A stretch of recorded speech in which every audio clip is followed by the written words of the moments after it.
네, 안녕하세요. 다시 한번 소개를 드리겠습니다. 저는 국내 디자이너의 80%가 활동하고 있는 디자이너 플랫폼 라우드 소싱 서비스의 김한선이라고 합니다. 전반적인 내용을 말씀드리기 전에 디자인에 대해서 왜 라우드 소싱이 얘기를 하고 있는지, 또 얘기할 만한 포지션이 있는지 이해를 돕기 위해서 저희 라우드 소싱 서비스에 대해서 딱 30초만 할애해서 설명을 드리도록 하겠습니다.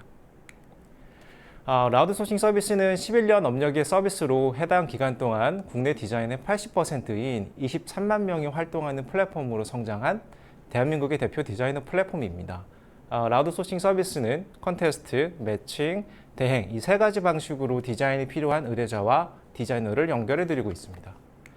그리고 그 과정에서 130만 개의 데이터를 확보했으며 이미 3만 명의 기업들이 디자인 의뢰를 성공적으로 마무리하셨고요. 저희 서비스는 서울 외에 디자인적인 접근도가 좀 떨어지는 지방에서도 많이 활용을 하고 계십니다. 생각보다 여러분 일상에서 접하시는 많은 디자인들이 저희 라우드 소싱을 통해서 탄생을 했습니다. 회식할 때 많이 가시는 명륜 진사갈비가 저희 쪽을 통해서 리브랜딩을 진행하셨고요. 회식 끝나고 나서 달콤한 거 땡기실 때 많이 가시는 백미당 같은 경우도 저희 쪽에서 패키지 디자인을 진행했습니다. 오늘 HR 관련된 주제들이 나오고 있는데요. 잡코리아 같은 경우도 저희 쪽을 통해 가지고 캐릭터 디자인을 진행을 하셨죠. 자, 그럼 소개를 30초 안에 끝낸 것 같고 본격적으로 세션을 진행하겠습니다.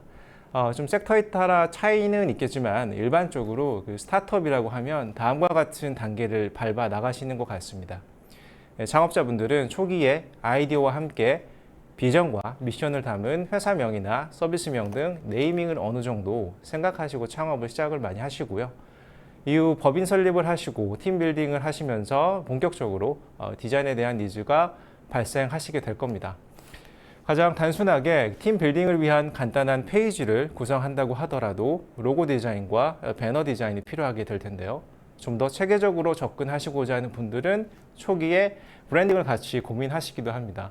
이 서비스의 프라이머리 컬러나 세컨더리 컬러는 무엇으로 할지부터 시작을 해서 향후의 제품의 디자인 시스템과 연결되어 있는 주제인데 아이콘, 버튼, 심볼, 폰트의 가이드까지도 처음에 준비하시는 경우도 있는 것 같습니다. 이후에 MVP를 만드는 과정에서 본격적으로 프로덕트 디자인의 중요성이 커지게 되고 제품을 좀 효율적으로 좀 통일성 있게 개발하기 위해서 디자인 시스템 정립의 필요성이 생겨나게 됩니다. 경우에 따라서는 3D 모델링 같은 전통적인 제품 디자인이 필요하기도 하고 커머스 같은 경우는 패키지 디자인의 중요성이 부각되기도 하겠죠. 스케일업 단계에서는 마케팅에 대한 필요성이 상당히 커지는데요. 이 과정에서 퍼포먼스 마케팅만 집행을 한다고 하더라도 배너를 주기적으로 변경해야 하기도 하고 캠페인을 위한 상세 페이지, 이벤트 페이지도 확실히 기존보다는 더 자주 필요하시게 될 것입니다. B2B 섹터에 계시는 분들에게는 전통적이지만 여전히 필수적인 브로슈어, 리플렛 같은 디자인이 필요할 테고요. 이후에 투자나 정부 지원 사업 신청 시에 문서 작성 시에도 사실은 디자인이라는 요소를 고려해야 합니다. 지금까지 업종의 특성에 따라 순서의 차이는 좀 있을 수 있지만 대략적으로 when과 what이라는 관점에서 언제 어떤 디자인의 필요성이 증가할지에 대해서 말씀을 드려봤는데요. 하지만 모든 단계에 원하는 디자이너가 내부에 존재하지 않을 가능성이 높습니다. 특히 창업 초기라면은 내부에 디자이너가 아예 없는 경우가 훨씬 많을 것 같은데요. 이에 오늘은 본격적으로 how라는 관점에서 어떻게 디자인 니즈를 해소하실 수 있을지를 말씀드려보도록 하겠습니다. 좀 들어가기 전에 사실 저희 라우드 소싱 서비스는 디자인으로 알려져 있지만 네이밍 의뢰도 상당히 많은 플랫폼인데요. 재미있는 포인트가 네이밍을 의뢰하는 분들 중에 스타트업 비율이 5% 미만이라는 점입니다. 저는 그 이유가 스타트업의 특징과 관련이 있다고 생각을 하는데요. 대부분의 스타트업들은 미션 드리븐 조직이라고 하죠. 창업자분들이 어떤 문제를 풀고자 하는 명확한 미션과 비전을 가지고 시작을 하게 됩니다. 그리고 이 내용들이 사실은 언어적으로 집약된 것이 서비스명, 회사명 같은 네이밍이기 때문에 스타트업은 대부분 초기에 네이밍을 대표님이 다 생각을 하시고 시작을 하시는 게 아닌가라는 생각이 좀 들고요.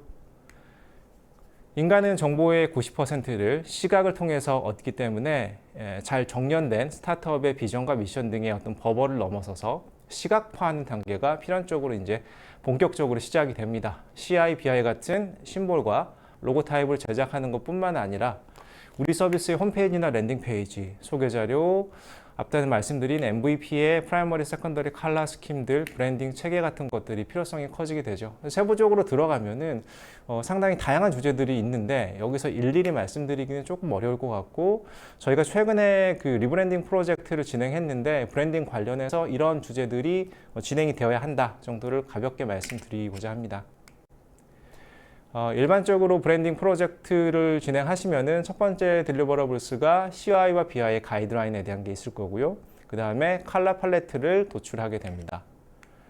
그리고 앱 아이콘이나 시각적인 모티브를 활용해서 스플래시 이미지나 랜딩 페이지 컨셉 등 디자인 시스템의 향후 기초가 될 수 있는 가이드들을 뽑게 되죠. 그리고 마케팅과 브랜드 활동을 전개할 때 기본적으로 통일된 시각적 이미지를 일관되게 전달하는 것이 필요하기 때문에 이 기반이 되는 그래픽 모티브를 잡고 소셜미디어나 마케팅 배너 등의 디자인 어플리케이션을 만드는 과정을 마지막으로 보통 브랜딩 프로젝트에서 진행을 하십니다. 다시 본론으로 돌아와서 하우 관점에서 어떤 선택지들이 있는지 좀 말씀드리도록 하겠습니다. 채용이 어렵거나 바로 뽑기 부담스러우실 때 보통 디자인 외주나 지인에게 여쭤보거나 아니면 직접 하시거나 이렇게 세 가지 방식을 보통 진행을 하실 텐데요. 사실 완성도와 전문성을 위해서는 내부 채용과 디자인 외주를 하시는 게 사실 제일 효과적이긴 합니다. 하지만 예산도 넉넉하지 않고 시간도 급박하면 대부분이 대표님이 직접 하시거나 기획자나 마케터, 유관 짓고 분들한테 직접 디자인을 요청하는 경우가 많이 있습니다. 그런데 좌측 하단의 이미지 보시는 것처럼 사실 이것도 그렇게 쉽지는 않습니다. 장단점이 있는데요. 직접 툴을 배우시는 방식도 일단 크게 두 가지가 있을 것 같습니다. 그 어도비 스윗나 피그마 같은 그 기본적인 프로덕트 관련된 툴을 직접적으로 배워서 하시는 부분인데 아무래도 상당한 노력과 시간이 필요하겠죠. 두 번째는 요즘에 많이 쓰시는 툴들인데 캔바나 어도비에서 나온 익스프레스 같은 무료 온라인 기반의 SaaS 서비스를 활용하는 방식이 있습니다. 폰트나 이미지나 컴포넌트들 미리 제작된 프리셋 디자인 요소들을 쉽게 드래그 앤 드롭해서 웹 기반으로 편집할 수 있다는 장점이 있습니다. 근데 반대로 결국 프리셋 요소를 조합하는 방식이 있기 때문에 결과물 자체가 좀 비슷비슷하게 떨어질 가능성이 좀 높습니다. 그리고 오늘 본격적으로 말씀드릴 AI에 대한 부분인데요. 사실 뭐 올 초부터 많이 느끼시겠지만은 상당히 그 AI의 수준 자체가 올라가고 있기 때문에 지금 시점에 한번 고려해 볼 만한 옵션인 것 같아서 본격적으로 말씀 좀 드려보려고 하고요. AI 쪽 디자인 관련된 그 서비스의 랜드스케이프를 한번 제가 정리를 해봤는데 두 가지 특징이 있는 것 같더라고요. 그러니까 확실히 첫 번째는 올 초보다 숫자 자체가 많이 늘어나고 있다. 그리고 결과물의 퀄리티도 올라가고 있다는 점이 있고요. 두 번째 특징은 기본적으로 저희가 많이 아는 달리나 미드저니, 스테이블 디퓨전 같은 텍스트 투 이미지 방식의 서비스 외에도 특정 버티컬 영역에 특화된 AI 서비스들이 상당히 많이 나오고 있고 시장 자체가 다각화되고 있다는 점입니다. 가령 로고 디자인 관련된 제너레이터 서비스들도 많이 있고요. 파인 아트에 되게 특화된 스타리 AI 같은 서비스도 있고 상세 페이지 같은 많이 필요하실 것 같은데 평범한 배경 사진을 찍으면 배경 자동으로 지워주고 스튜디오에서 촬영과 같은 이미지를 만들어주는 패블리 같은 서비스도 있습니다. 프로덕트 디자인 쪽에 관심이 많으실 텐데 그 텍스트 프롬프트를 입력하시면 피그마에서 많이 바로 편집이 가능한 UI 디자인을 생성해 줄 수 있는 갈릴레오, 위자드 같은 프로덕트 디자인에 활용 가능한 AI 서비스들도 최근에 꽤 많이 등장을 하고 있는 것 같습니다. 그 외에 스테이블 디퓨전 모델 기반으로 텍스트 투 비디오, 영상에 특화된 런웨이 같은 서비스나 피칭덱이나 문서 같은 것들을 바로 제너레이트 해주는 감마 같은 서비스들이 등장을 하고 있습니다. 이 일부분들을 이후에 좀 말씀을 드리려고 하고요. 일단 제가 이번 웨비나를 준비하면서 실제 디자인을 같이 한번 해보는 과정을 보여드리는 것이 좀 효과적일 것 같아서 앞에서 말씀드린 생애주기에 따라서 어떤 것들이 필요할지 한번 설명을 좀 드려보려고 하는데요. 첫 번째는 로고 디자인을 한번 뽑아봤습니다. 로고 디자인을 AI를 통해서 할 수 있는 방법은 크게 두 가지가 있습니다. AI 기반의 로고 제너레이터 첫 번째고요. 두 번째는 파운데이션 모델 기반으로 프롬프트를 직접 작성하셔서 결과물을 만들어내는 방식입니다. 지금 화면에 보이시는 거는 이 중에서 먼저 제너레이터를 해서 쉽게 할 수 있는 방식인데 디자인스 A라는 서비스를 제가 활용해 봤고 들어가시면 산업군을 선택해 보시면 될 것 같고요. 일단 이름이 필요해서 제가 일단 이름을 임의로 만들어 봤습니다. 오늘 웨비나의 이름 스타트업 리소스를 아끼는 업무 틀 모음 3아모를 영어로 그대로 써봤고요. 그 다음에 슬로건을 넣어봤습니다. 좋아하시는 색상, 그다음 어떤 아이콘의 어떤 스타일들을 선택을 해보시면 될 것 같고 이렇게 제너레이트 누르시면 기본적으로 몇 가지 시안들을 좀 만들어 보실 수가 있습니다. 그리고 이 중에서 마음에 드는 시안을 선택하시고 편집 모드로 들어가셔가지고 세부사항을 파인튠 하시면은 사실 이 과정 자체가 3에서 5분 정도밖에 걸리진 않았습니다. 그래서 결론적으로 디자인 초안을 만들 수가 있었고요. 다른 방식은 두 번째 말씀드린 것처럼 파운데이션 모델, 미드저니나 달리나 이런 모델들인데 저는 오늘 미드저니를 좀 말씀드리려고 합니다. 이미 미드저니에 대해서 되게 자세히 아시는 분들도 있고 처음 들어보시는 분들도 있을 것 같아서 일단 오늘은 제가 원어원 레벨에 좀 맞춰가지고 좀 기본적인 내용만 설명을 좀 드리도록 하겠습니다. 일단 미드저니는 실제 사용을 하시려면 디스코드에 로그인 하셔야 되고 무료 플랜으로는 제가 알기로는 한 25번 정도 생성은 가능하지만 그 이상은 유료 서비스를 사용하셔야 되는 걸로 알고 있습니다. 월에 $10에서 $120까지 모두를 제공하고 있고 무엇이 다르냐? 고가로 갈수록 내가 GPU를 활용할 수 있는 한 달 동안에 부여받는 시간이 늘어난다. 속도에 대한 것들이 더 빨라진다. 그리고 기본적으로 미드저니에서 그 생성된 프롬프트와 결과지들은 디스코드에 투명하게 공개가 되는데요. 근데 그런 것을 스텔스 모드, 보이지 않게 한다거나 하는 옵션들이 유료 모델들의 특징이라고 이해를 하시면 될 것 같습니다. 그리고 모드라는 단어들을 많이 들으실 텐데 미드저니의 모드는 크게 일단 기본적으로 세 가지가 있다라고 기억을 하시면 될 것 같습니다.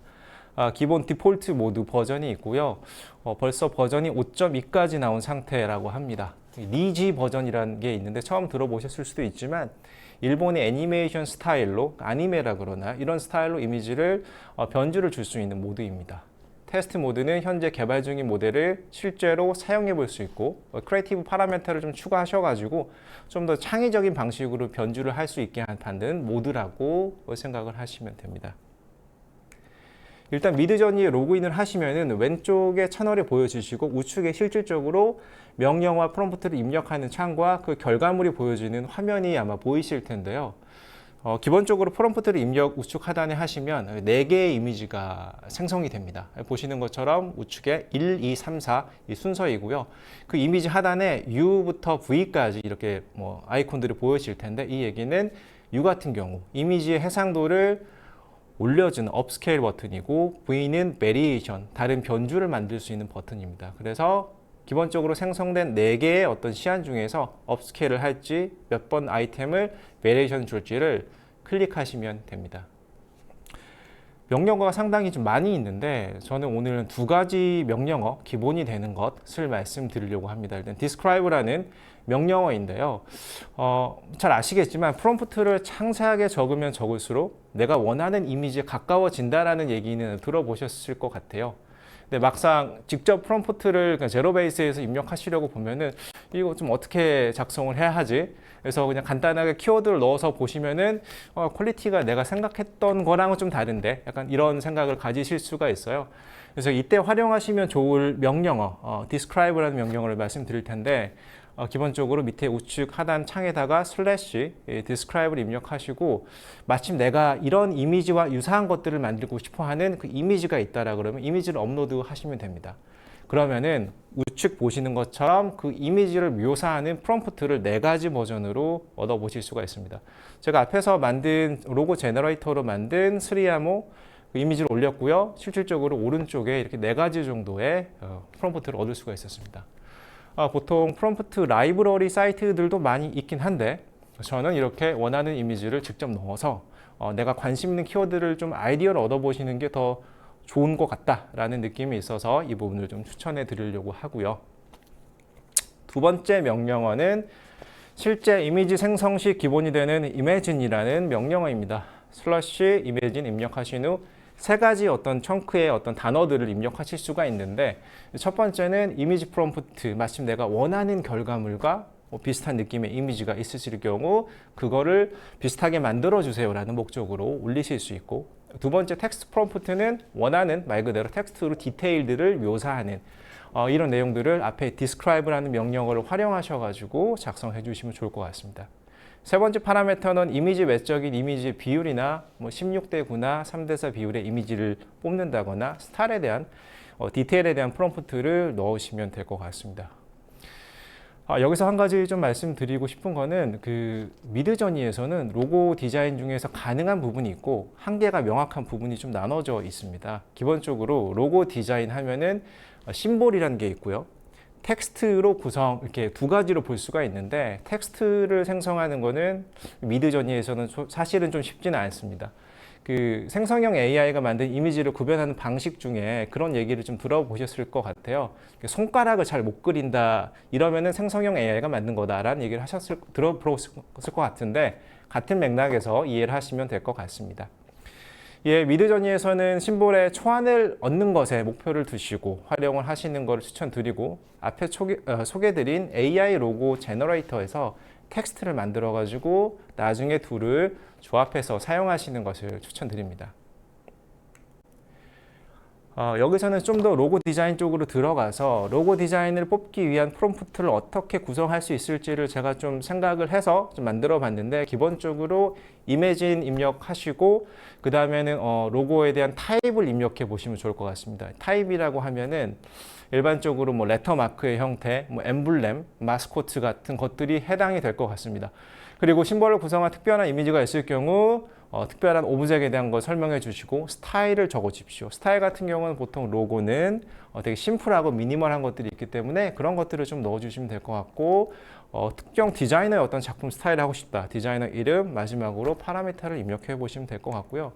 제가 그 시간은 많이 없어가지고 간단하게 그 프롬프트를 만들어가지고 우리 스리아모에 대한 그 심볼을 만들어 봤는데요. 그 왼쪽부터 몇 가지 변수들을 넣었습니다. 제 개인적으로는 제일 마음에 드는 게 오른쪽에 있는 거여서 그것과 제가 제너레이터로 만든 것들을 합산해서 만들어 봤는데요. 그래서 어떻게 좀 느껴셨는지 모르겠습니다. 이거에 만족하실 수도 있고, 근데 저는 개인적으로 이거를 제품에 바로 적용하기는 좀 아쉬움이 있다라는 좀 생각이 들고, 그런 관점에서 디자인과 AI라는 관점에서 이 둘을 어느 정도로 기대치를 내가 세팅하고 활용할 수 있는지에 대한 부분이 좀 화두인데 이 부분은 뒤에서 잠깐 말씀드리도록 하겠습니다. 자, 로고 디자인 완료하셨으면은 기본적으로 팀 빌딩을 위한 회사 소개 페이지, 채용 페이지가 필요한 단계에 넘어온 것 같습니다. 이 역시 생성형 AI를 기반으로 만들어 보실 수가 있는데 오늘 말씀드릴 서비스는 간마라는 서비스고요.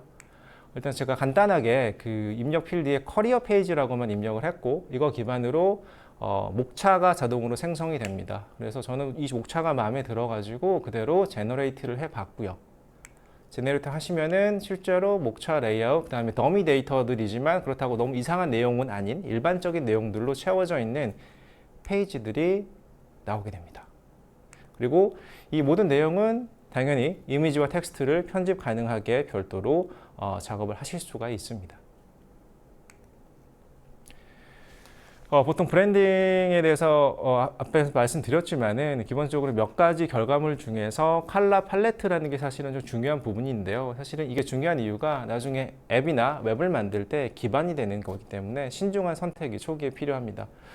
그래서 오늘 소개시켜 드릴 서비스는 크로마라는 서비스인데요. 크로마 서비스를 보시면은 기본적으로 4가지 변수로 색상 조합을 제너레이트 할 수가 있습니다.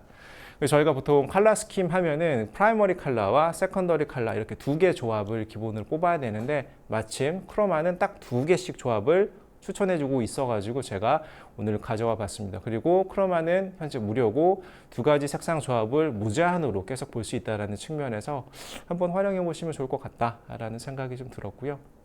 그래서 앞에 말씀드린 간마라는 서비스는 특징이 피칭 덱을 만드는 것도 꽤 용이하게 사용하실 수가 있습니다. 서비스 소개라고 제가 넣어봤는데요. 서비스 소개라고 넣으니까 간마가 이러이러한 목차로 만들면 될까요? 라고 지금 리스트를 좀 아젠다를 좀 뽑아봤고요. 제가 그대로 생성을 눌러보면은 실제로 만든 페이지인데 서비스 목적, 기능, 특징, 장점, 타겟 오디언스, 프라이싱, 이용 방법 등 실제로 피칭 덱을 구성하는 제너럴한 어떤 목차와 내용 자체도 자세히 읽어보시면은 그럴싸하게 일반적인 내용들이 들어가 있긴 합니다. 그래서 이런 부분들을 활용하실 때 당연히 바로 활용하시기는 어렵지만은 시간이 없는데 빨리 피칭 덱 소개제를 만들어야 된다라는 상황에 처했을 때 이런 서비스를 활용해 보시면은 뭐 드래프트를 만드는 의미로서는 좀 괜찮지 않을까라는 생각을 좀 해봤습니다. 네, 그 외에 좀 여기 좀 IT 쪽 스타트업이 많이 들어오셨는지 모르겠는데요. 프로덕트 디자인에서 활용 가능한 그 내용들이 있었으면 갖고 왔습니다. 갈릴레오 A라는 서비스인데요. 그 왼쪽에 보시는 게 프롬프트고 이걸 입력하시면은 우측에 있는 이미지가 생성이 됩니다. 예를 들어서 에딧 가능하고 이름과 전화번호와 패스워드를 에딧 가능한 사용자 세팅 페이지를 만들어줄 정도로 입력하시면은 우측에 이미지 입력 필드 버튼들이 생성이 되는데 이 포인트는 이게 바로 피그마에서 편집 가능한 컴포넌트로 분리된 형태로 나온다는 겁니다. 그래서 그런 맥락으로 뭐 다빈치 코드로 유명한 댄 브라운의 서가가 들어간 뭐 세팅 페이지를 만들어줘라고 하면은 기본적으로 이미지를 외부에 다 불러와서 편집 가능한 형태로 드래프트를 바로 만들어주게 됩니다. 비슷한 서비스들이 좀 있습니다. 위자드 같은 경우는 좀 다른 측면이 핸드라이팅이나 스케치 같은 것들을 촬영하면 바로 편집 가능한 UI 컴포넌트로 구분해 주기도 하고 역시 프롬프트를 작성하면 바로 편집 가능한 형태의 드래프트를 바로 만들어주는 기능도 제공하고 있습니다. AI 디자인에 어느 정도 기대를 해야 하는지에 대한 부분은 뭐 챗GPT를 만든 오픈 AI가 운영하는 펀드에서 어디에 좀 투자를 했는지에서 좀 단초를 찾아볼 수 있을 것 같은데 제가 찾아보니까 딱 디자인 섹터가 하나가 있습니다. 다이어그램이라는 서비스인데요. 다이어그램은 4개 정도의 서비스를 현재 베타로 운영 중이거나 오픈 전인 걸로 제가 알고 있습니다. 근데 공통적인 특징이 기본적으로 피그마 같은 그 메인 플랫폼에서 쓸 수 있는 약간 플러그인 형태로 제공을 하고 있습니다. 그러니까 디자이너의 메인 업무를 대체하는 게 아니라 좀 불필요한 시간을 줄여주는 것에 초점을 맞추고 있다는 점입니다. 디자이너가 앱 내에서 아이콘이나 이미지를 넣어야 하는데 일일이 외부에서 검색해서 저장하고 올리는 게 아니라 바로 텍스트 프롬프트를 적어서 드래그 앤 드랍으로 바로 피그마 안에서 편집하는 방식으로 말이죠. 이게 저는 현재 AI를 통해서 디자인을 활용하시는 측면에서 기대가치를 좀 세팅하실 필요가 있다고 생각이 드는데요. 첫 번째는 디자인의 평가 자체가 상대적이고 주관적이기 때문에 이 정도면 괜찮다라고 생각하시는 분들에게는 바로 활용할 수 있는 아웃풋을 낼 수 있는 툴이라고 생각하실 수도 있을 것 같고요. 오픈 AI가 투자한 다이어그램이나 프로덕트 디자인의 좀 갈릴레오 사례처럼 디자이너들의 시간이나 노력을 좀 더 줄여주는 불필요하고 반복적인 시간을 줄여주는 목적도 생각해 볼 수 있겠죠. 그럼 마지막으로 크로마 같은 사례처럼 텍스트 투 이미지 같은 이런 서비스 보시는 것처럼 아이디어 인스퍼레이션들을 얻어볼 수 있는 측면에서 활용하시는 게 AI를 바라보는 3가지 관점이라고 생각이 듭니다. 하지만 결국 전문적이고 완성도를 높이는 어떤 관점에서 디자인이 필요하다고 하시면은 결국 인하우스 디자이너나 외부에 의뢰를 하는 방식을 고려하실 수밖에 없습니다. 오늘 다른 세션에서도 얘기해 주시겠지만 개발 직군 외에도 디자인 직군에서도 실력 있는 디자이너를 채용하는 것은 쉽지는 않습니다. 그리고 초기에 디자이너가 있다면 아마 높은 확률로 프로덕트 디자이너가 있을 가능성이 있을 텐데요. 그 프로덕트 디자이너에게 배너나 상세 페이지 같은 디자인을 요청하게 되면은 사실은 그분들의 내적 동기도 떨어질 뿐더러 이탈할 가능성도 커지게 되는 것 같습니다. 그래서 저는 결국 내부에서 소화하지 못한 디자인 영역은 외부의 전문가나 프리랜서에게 요청하는 방식을 활용하시는 걸 추천해 드리는데요. 마지막 단계에 다다랐습니다. 그래서 디자인 외주를 어떻게 하면 의뢰자 중심으로 스마트하게 하실 수 있을지에 대한 얘기를 하면서 마무리를 해보도록 하겠습니다. 디자인을 의뢰하실 때 일단 먼저 내가 무엇을 원하는지, 어떤 스타일을 참조하고 싶은지, 반대로 이건 피하고 싶은지에 대한 방향을 잘 스스로 정리를 하셔야 됩니다. 제일 좋은 방법은 구글링을 하시면서 시각적인 레퍼런스를 많이 최대한 모아 놓으시는 것을 추천드립니다. 그리고 다음 단계는 내가 정리한 방향에 맞는 디자이너들을 예산이나 기간, 전문성, 적합성, 그들의 적극성 같은 포인트들을 고려해서 찾는 과정인데요. 아마 대부분들이 디자인을 찾는 방법이 비슷하실 것 같습니다. 네이버에 외주 관련된 카페에 글을 올리고 댓글이 달 때까지 기다린다거나 프리랜서 마켓에서 일일이 들어가셔가지고 상세 페이지 다 일일이 비교하시면서 찾아보시는 방법, 아니면 검색 엔진 검색을 하시는 방법, 주변 지인을 통해서 물어보는 방법들이 있을 것 같습니다. 하지만 이 모든 과정은 공통적으로 의뢰자에게 높은 탐색 비용을 요구한다라는 공통점이 있습니다. 직접 발품을 팔고 정보를 찾고 또 이를 비교해야 하는 거죠. 그리고 이 방식이 디자인 외주에 효과적이고 효율적인 방식이라고 하냐라고 했을 때는 저는 그렇지 않다라고 생각을 하고요. 애초부터 디자인 비전문가가 직접 전문가들을 찾고 비교한다라는 게 이게 방향성 자체가 좀 잘못 설정된 게 아닌가라는 생각을 합니다.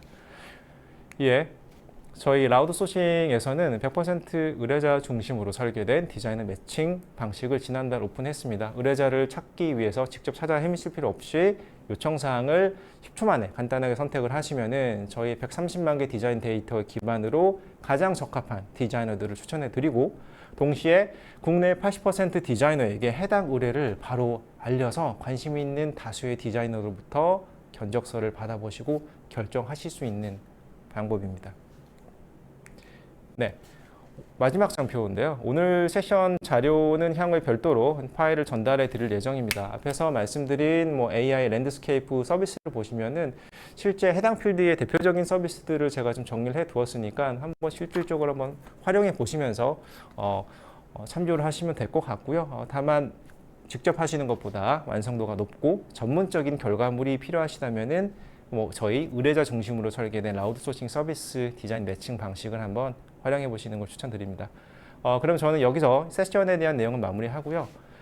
질문에 대한 것들을 몇 가지 좀 말씀드려 보겠습니다.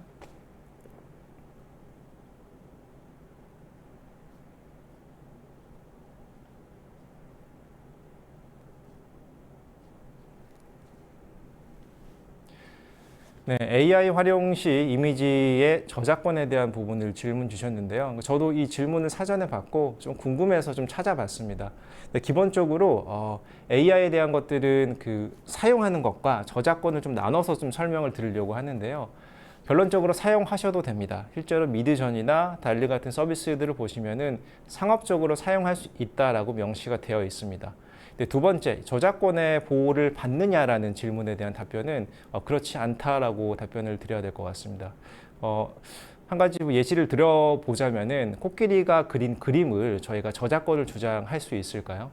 실제로는 그렇지 않습니다. 왜냐하면 저작권이라는 컨셉 자체가 인간의 생각이나 감정을 기반으로 표현한 결과물에 해당하는 거기 때문에 인간이 아닌 동물이나 AI 같은 경우는 저작권의 보호를 받을 수는 없습니다. 그래서 결론적으로 AI를 통해서 포스터나 이런 걸 만들어서 활용하실 수 있고 다만 경쟁사나 타인이 그걸 그대로 똑같이 써도 저는 그 이미지가 저작권으로 보호받지 못하기 때문에 그거에 대해서 클레임할 수 없는 이런 것이라고 이해를 하시면 될 것 같습니다.